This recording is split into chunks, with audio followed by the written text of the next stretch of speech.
Now, it is coming, yes, indeed, Super Bowl 45 Sunday.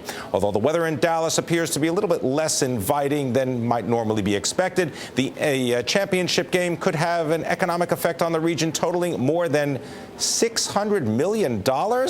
Let's find out just how big the Super Bowl is from Rick Horrow in Dallas. Rick is the president of Horrow Sports Ventures. He's also a Bloomberg Sports contributor, and he looks mighty fine in his Super Bowl 45 hat. Rick Horrow, tell us what's going on with that economic effect. I love the hat. Well, my friend, first of all, you told me to wear something Super Bowl-like.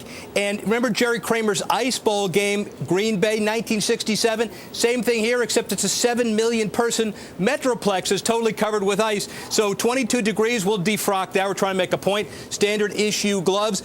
5 years ago in Detroit, Super Bowl, you need them here. It's cold, it gets colder, and the economic impact along with it, by the way, 20% reduction, they think, in people coming, in the catering. There were 700 private jet landing spots. There may be a few less now. People are still intense. They're just frozen. All right, well, if they're frozen, maybe they want to park their cars and warm up a little bit. You tell me that, what, across the street from the stadium, there's a way to park your car, but it's going to cost you how much? Yeah, it could cost as much as $1,000. The tickets are in short supply. The parking spaces are in short supply. These are $900 face. If I go across the street and try to sell these, couldn't do it, but it's $6,000 or $7,000, maybe more, because of the glutton demand. Think of what would have happened, Pimm, if Chicago and New York had gotten the Super Bowl. That would have been absolutely, totally, prohibitively astronomical. I like that. All those adverbs. Amazing, Rick Horrow. Tell me about the stadium. That's one big adverb, isn't it? I mean, we're talking about a jumbotron that is, what, 72 feet long. It goes from one 20-yard line all the way to the other 20-yard line, and you can get a tour of the stadium if you can't go to the game.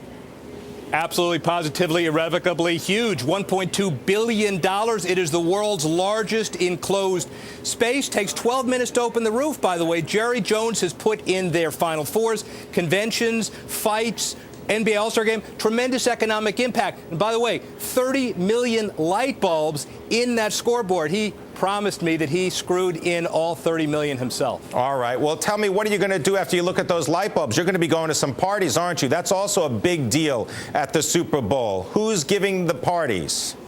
70 parties, 40 Dallas locations. Those are the official ones. Lil Wayne has a party. Adrian Peterson has a party. Hilary Swank, the commissioner's big soiree is Friday night. I'll be there. I'll report that to you, drudgery. Somebody's got to do it. The bottom line is a big Maxim party, $1,900 a piece on the secondary market. Guess we got to check that out. Here is one that fervently hopes they do not have ice sculptures at the party. We've got enough ice here. All right. I want to thank you very much, Rick Horrow, giving us an update on Super Bowl 45.